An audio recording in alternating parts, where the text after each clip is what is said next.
Are you ready to unlock your full potential? Motivational speaker, the comeback coach, and goal crusher Joe Rivera brings you inspiring leaders, incredible stories, and valuable lessons on how you can change, grow, and reforge your life. Now, here's your host, Joe Rivera.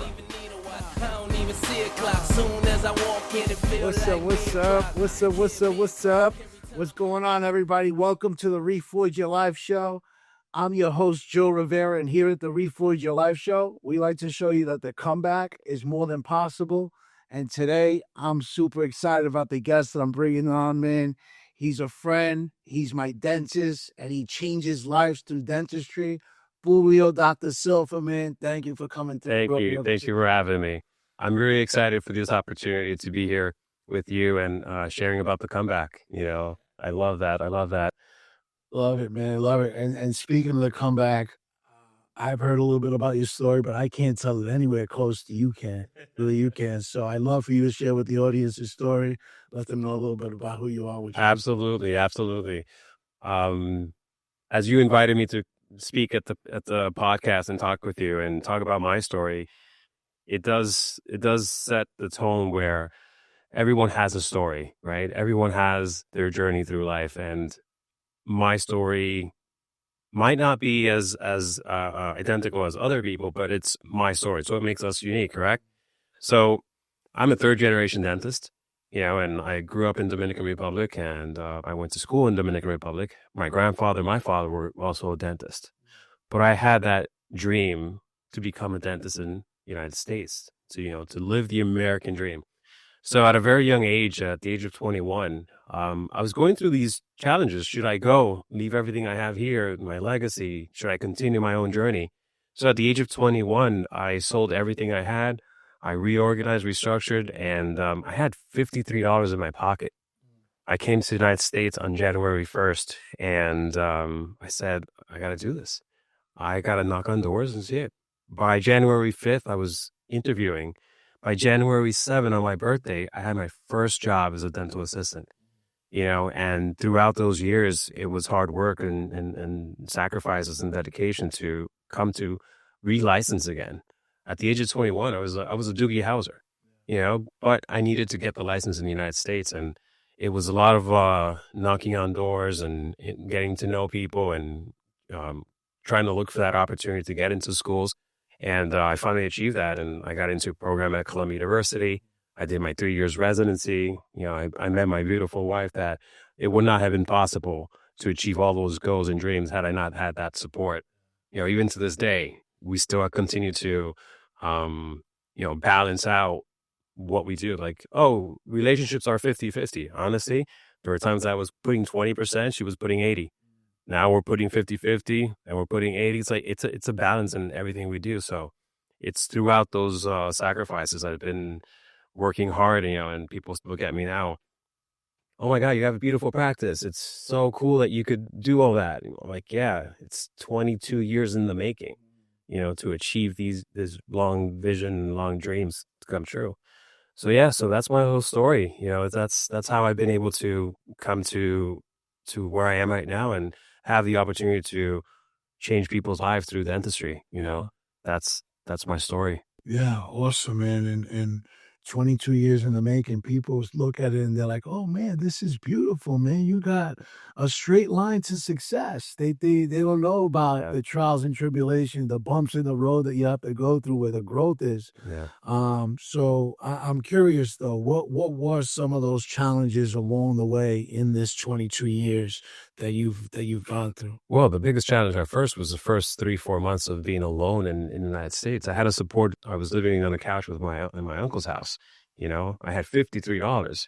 You go to Starbucks and go to McDonald's and your $53 are gone. Yeah. Right. So at that age, I said, do I go out and party and work and get a car and try to do what young kids are doing?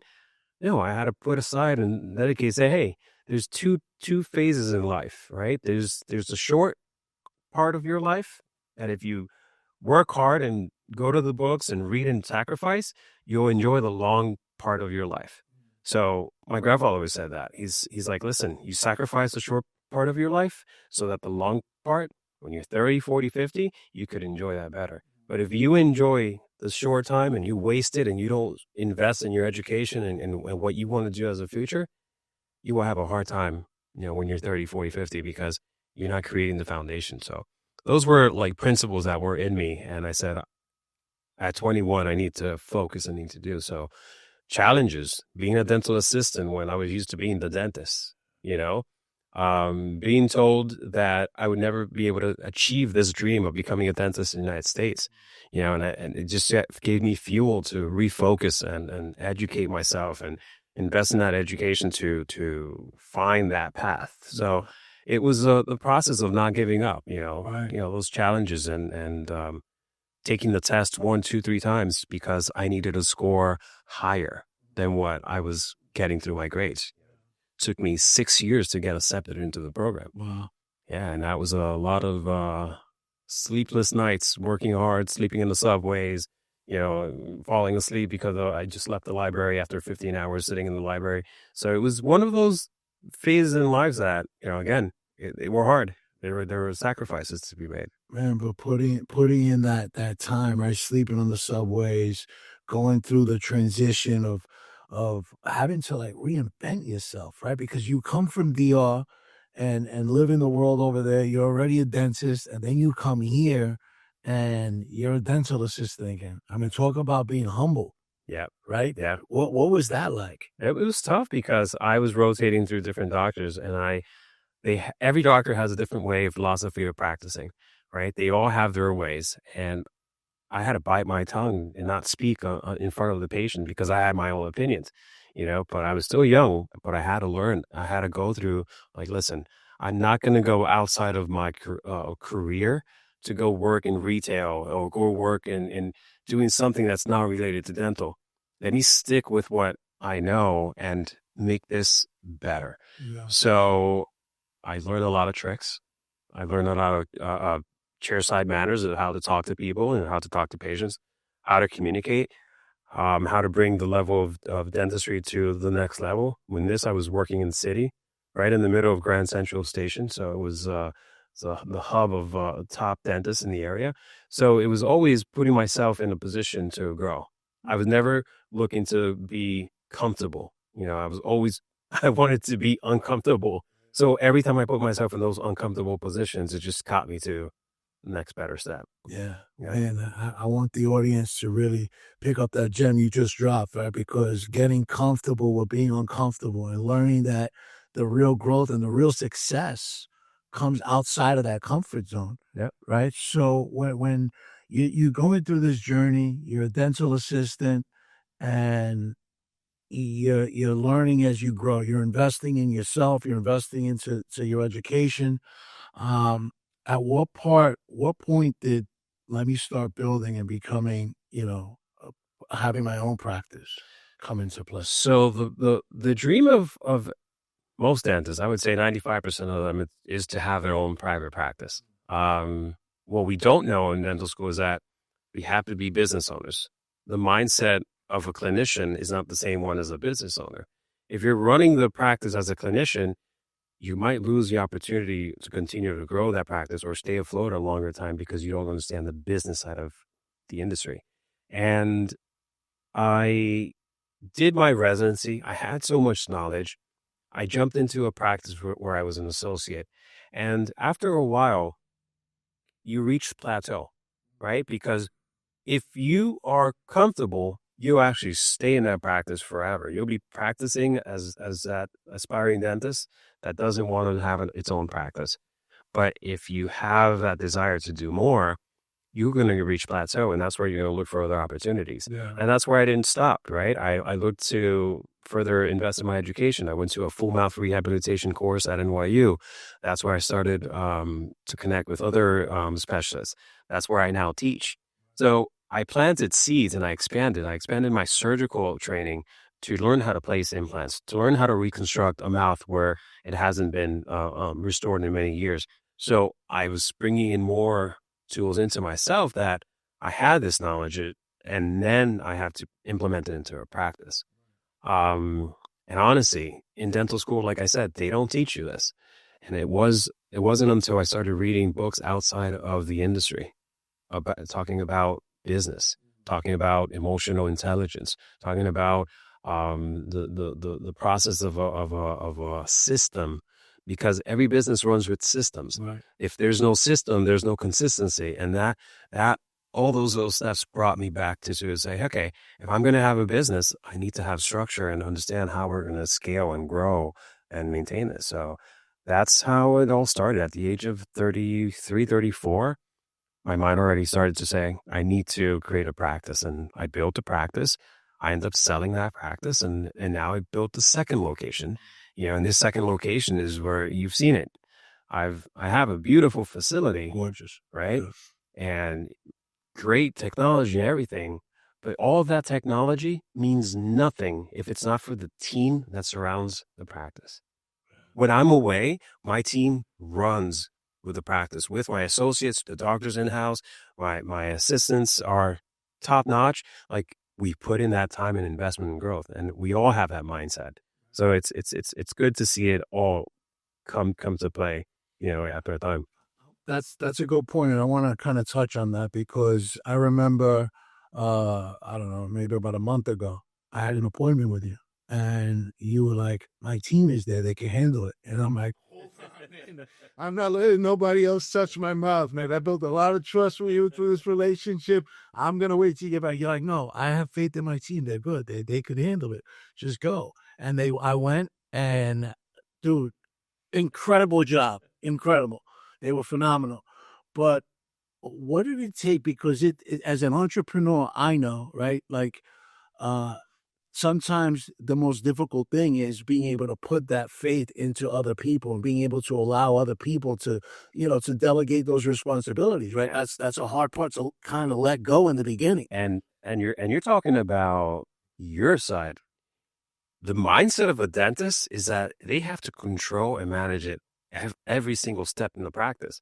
They are the assistants, the manager, the collector, the technician, designer, everything.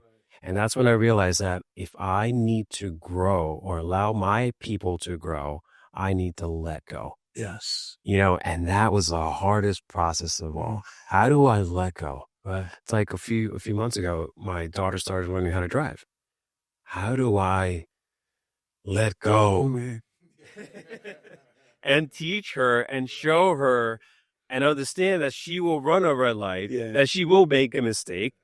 She has to learn, and that's how it's gone. That's how I've trust my team members so much that they made one mistake and they learn from it. They do the next one, they know not to make that mistake because they're growing, and that's where it comes into how are you mentoring your next one in line? How are you mentoring your managers and your coaches? And that's kind of like the whole mindset of it, That's a good analogy too, because I always say the hardest part about being a parent is allowing your kids to fall on their face and learn from it, right? So they could grow. It's the same thing with a team. Yeah. You got to allow the team to fall and learn from it, see how they're going to react to know, all right, that one's going to be a keeper. This one, maybe not, But that's it, man. And throughout the time in the business, you're going to have some good key people who are good, but are not ready to fit your culture in your practice, right? Or your business.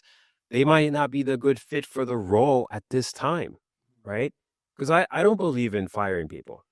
I believe that they're in the wrong role, and either you have a role for them or you don't. And unfortunately, if that role is not for them, it can't continue. Yeah. So that's how I've seen it. I've actually had my assistants who started knowing nothing. They were waiters in restaurants, and now little by little we've been coaching them, and now they're teaching other assistants to be better. So now they're taking their knowledge to the next level. So they're constantly growing, and that's when I just got back from teaching doctors. Why do I do this? Right? Because I have the opportunity to coach and mentor, right? And guide doctors to do better dentistry. That allows me to grow because as I'm mentoring, I'm coaching, they're growing, I'm growing. I'm learning as well, but I'm also learning in a different way to allow people to empower them to be better. Yeah, and of course, man, lifting them up and it's a way of giving back. right? Yeah. To the business that's been so good to you. Yeah. Yeah. And when so the business, the practice is built, things are moving. We spoke about kind of like the struggle in the beginning when you first came into the country and had to the transition of going from dentist to dental assistant back to now you're back to dentist again, running your own business, and you're learning to run a business at the same time, which isn't easy. For all the listeners, it's a challenge, right? We know as business owners, right? But what are some of those challenges that came up while you were building the business and taking it to that next? Well, I was told that the practice would take 6 months, 5 to 6 months to be completed. I was in the process of trying to buy the building of where my practice is, and that got canceled because it took too long to build the practice. My practice took 9 months and a half with permits and everything to be ready. So I had to invest at least 6 months of out-of-pocket expenses to cover the extended lease, the extended construction costs. So things were adding up. That was one of my biggest challenges. Opening the office, I had a team member who was going to be the manager. She called me the night before. She's like, unfortunately, I cannot, she had personal reasons. I cannot move forward with being your manager for tomorrow. That was day one. I'm like, ladies, let's go. I had no water or air for the first week or two. It was intermittent. I said, ladies, we have to take care of our patients the way we can. And we found ways of working around that. We had new team members come in, temps go out. A lot has changed in the industry and trying to educate our patients to understand, the type of dentistry that we're doing. We're doing full mouth reconstructions, life-changing procedures with implants, no implants, getting patients to get to the next level in chapter of their life where they feel fulfilled with the type of, work that we're doing. So those were challenges that we had at the beginning, and like every business, the market, what's happening in the market? Is it up? Is it down? Are people afraid of investing or moving forward with of putting money aside for elective procedures, or do they have the funds? Do they have a job? Can they come into the practice knowing that everything else will be good in their side of work or income for the next few months? All those issues happening in the world also affect our practice and our business. So, we try to stay in our bubble. We try to focus on that patient that's in the office and find what meets that patient's expectation, to solve their problem. Because at the end of the day, I'm a problem solver. Yeah. Dentistry does not define who I am. I continue to be Publio, but I do solve problems through dentistry. So that's my way of giving back. And that's where I found my purpose in life. Yeah, man, that's awesome, man, because finding that purpose is our job, right? Because we all have that within us. It's our job to go out there and find the purpose that our creator put inside of us. And man, you spoke about the challenge of having to like pivot in the middle of everything, right? Like they need to build a business, having the team come in, and then day one, you got to pivot. You got this one can't come in, you got to replace her. And then, just constantly evolving as the business goes. Yes. Right. So when you're going through building this business and coming into the country, because you came from DR, so there wasn't like English was a second language. Actually, I came to the United States when I was 3, and I went back when I was 10. So my first spoken language was English, and written was English as well. Right. So I could be, I could speak Spanish, English, but not an accent, no accent. So that kind of gets me in, right? Yeah, that helps. So, but the whole point of coming from another country, coming here, building up the business, there's fears that have to get overcome. There's beliefs that have to get overcome. What did that belief system look like that you had to crack through, right? Those limited beliefs that you really had to be like, all right, I got to change this. Well, you talked about God and faith, and God has always been in my circle, or I've been in his circle, right? I was raised Catholic. I came to the United States and I fell off the track. I was, living life, right? But I met my wife, who her family is born again Christian. So it was a different path that I started to connect with God in Christ. And it was like, okay, this is God. This is the way that we could follow our leader and live life with purpose. And through her family and through her involvement and how they believed in the word of Christ and in the Bible, I was able to rediscover, like, yeah, this is the Christ. This is my way of following.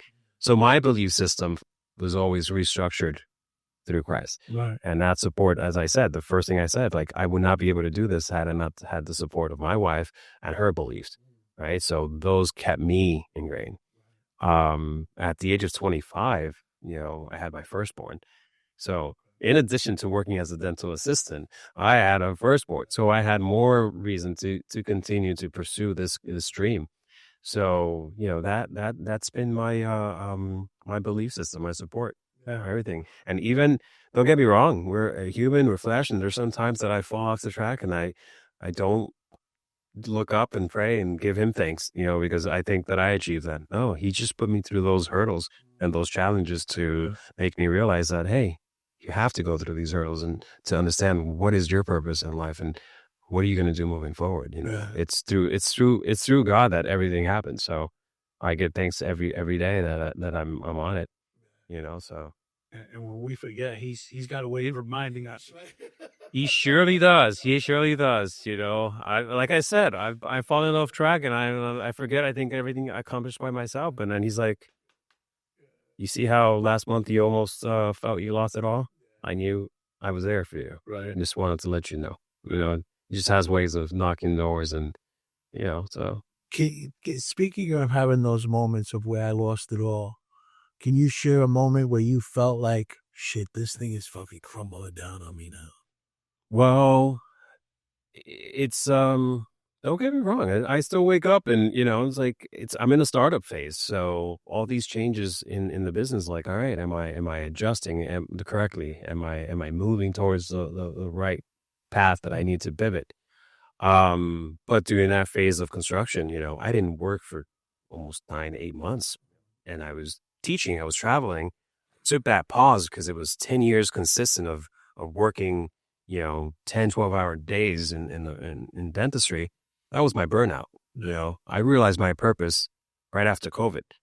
My purpose in dentistry came to realization after the 3 months that I was at home, post-COVID, right? Because we couldn't, as dentists, we couldn't provide care the way we did because we didn't have our team.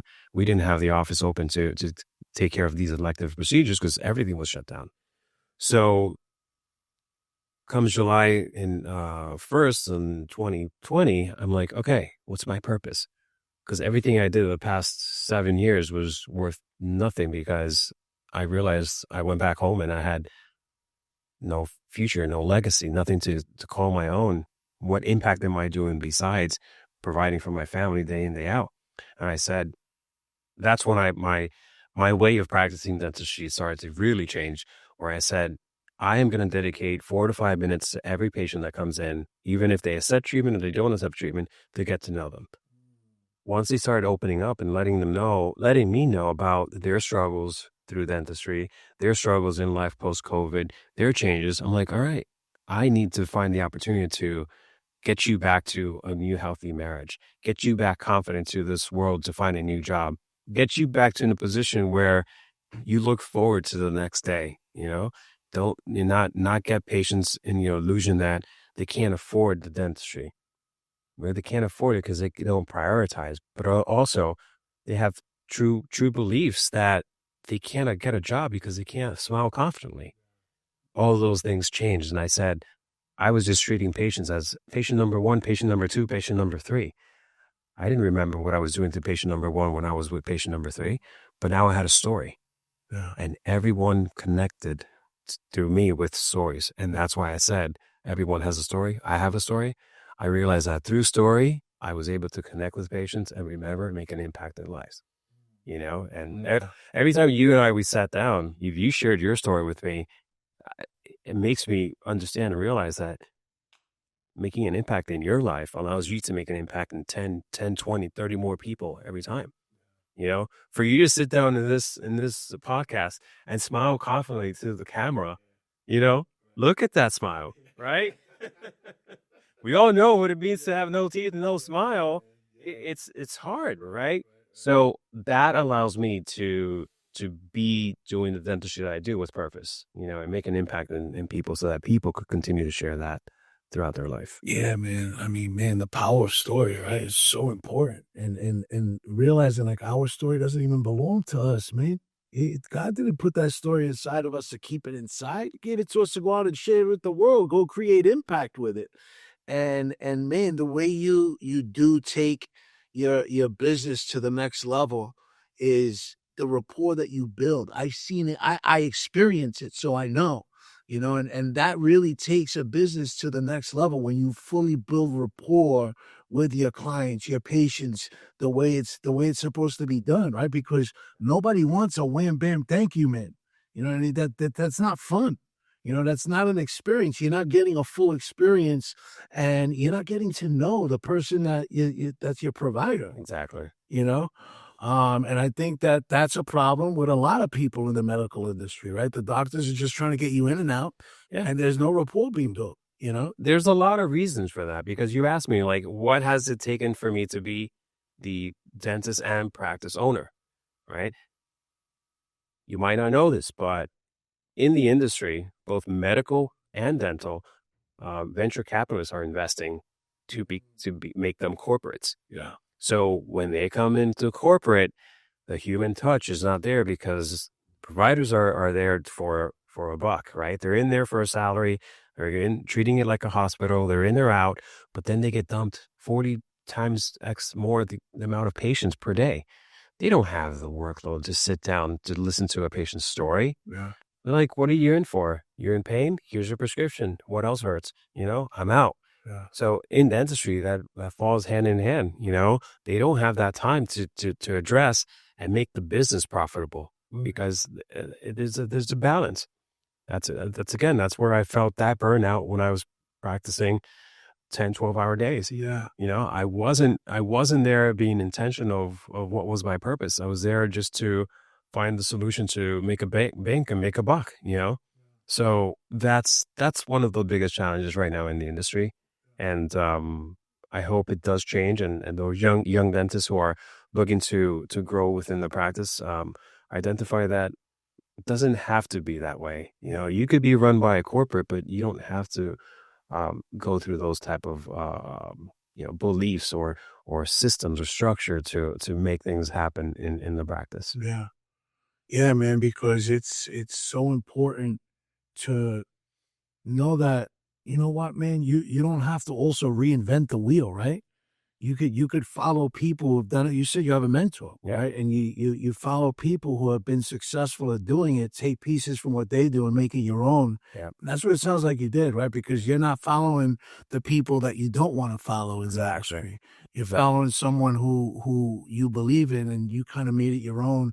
And that's where you're not following that corporate. Things that I do are not because I woke up one day and said, let me do this. You know, I'm not a Steve Jobs or, you know, Bill Gates of dentistry. No, I learned from, hey, I actually love what you're doing. Yeah. I like that. I'm going to take that token. You know, I had a friend who after every surgical procedure, he gives them a pint of vanilla ice cream. He has patients that come in and give him Google reviews because of that pint of vanilla ice cream. He has patients that come in, hey, doc, give you a hug. I just came in for the pint of ice cream. But it's those things that I learned from other people that are doing to make an impact. Yeah. Those small little things. So what I do, I try to make things my own. You know, I am not the dancing TikTok dentist. I am not the one who's going to be doing pranks in an office. Right? Those TikToks go viral. They're pretty cool. I wish I could go that viral, right? But my goal is through storytelling. My goal is through connecting with people. My goal is through showing what we do in our office that sets us apart. And that's kind of like where we, you know, go and what I do. That's the goal. I mean, man, and you guys do a great job at it. I've seen it firsthand. So, But let the audience know where they could find you. And I mean, you've been telling us what you have going on, but share a little more of it too. Well, the things that we do in our practice, we are fully digital practice. Everything we do in our office is with a digital workflow. We are located in Long Island, New York, in Comac. I also teach at NYU and in Manhattan. So we're looking to continue to invest and grow our community with young-minded individuals like doctors and team members, managers, and assistants. So my goal is not just to do the dentistry, but also to impact patients and doctors through dentistry. And social? So you can find me on social media. My hashtag handle is Dr. DOCTOR Silfa, SILFA. So it's at drsilfa.com or sorry, at Dr. Silfa. It's all going to be in the show notes. Yep. So what's a few questions I ask all my guests. What brings your spirit alive? So my days are busy, noisy. What brings my spirit alive is my quiet time. I recharge in quiet time. I recharge through fitness. I recharge investing that moment of meditation, and counting my blessings, my wins, and my losses. That allows me to restructure, refocus. And that's, I think that's one of the moments that I realized that I don't have to be in the busy all the time. I need my quiet time to reset. Of course, man. That's so important. And for everyone listening out there, just another gem you dropped, right? Being able to take that time for yourself and learning to sit with yourself is so important because you got to take care of your mind, your body, your soul, and your body before you go take care of business. If you're not, you can't take care of business. You can't take care of your family. It won't happen. Yeah. Right. So it's so vital for success to be able to take care of it in that order, right? Like, man, the minute I wake up is a moment of gratitude, and that prayer and meditation sets my day, makes my day intentional. Yeah. And then I'm going to take care of the body. And then I'm taking care of the business. I don't even look at my phone for the first hour and a half that I'm up. That's a habit I wish I could do. I do I turn off my alarm. I got to touch it. But it's that urge to go and to reach to the phone is constantly there. But if you don't selfishly invest that time for yourself, you'll be playing catch up the entire day and asking yourself, why am I feeling uneasy? It's because you didn't process in your head through your mind what you needed to do and plan for the day. And that's why you're just consistently off track. Yeah, man. So important. You got to be intentional with the day. Yeah, if not, your day's going to be all sporadic, all over the place. And again, families also recharges me, is the energy. You're an Eagles fan. I saw how things went for you. Man, also like that. Me and my son took that in real hard. I love that. I love saying that. It's important, man.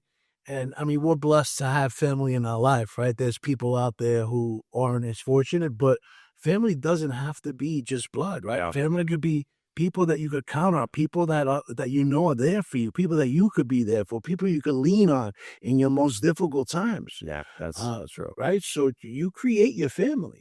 And I mean, sometimes some family are people that you don't want around you anyway, So it depends, right? It depends on the situation. But yeah, family is one of my core values. I wouldn't be where I am today without my family. So I feel you on that. And when you hear the word purpose, what comes to mind?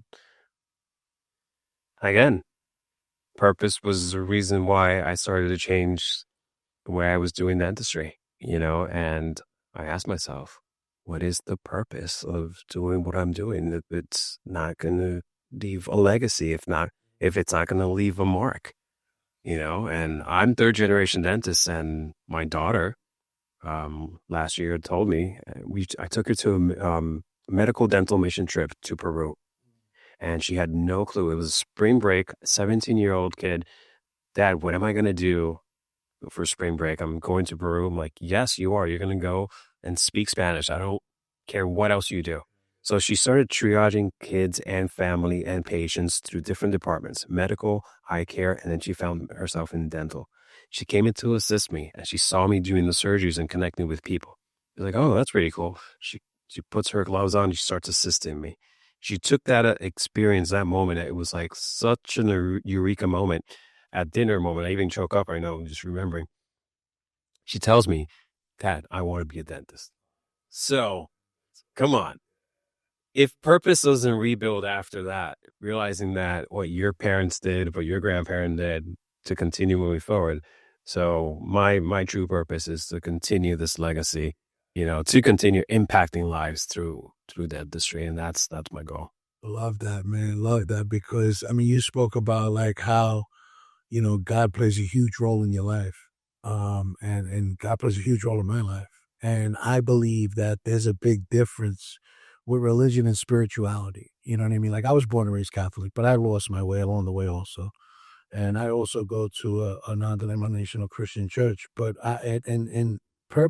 spirituality is about believing in a higher source that's greater than yourself, that's going to bring you to unlock your fullest potential, right? But spirituality is also about walking and living in your purpose and creating your legacy, like you just mentioned, man. So, man, I couldn't agree with you more, man. That's yeah.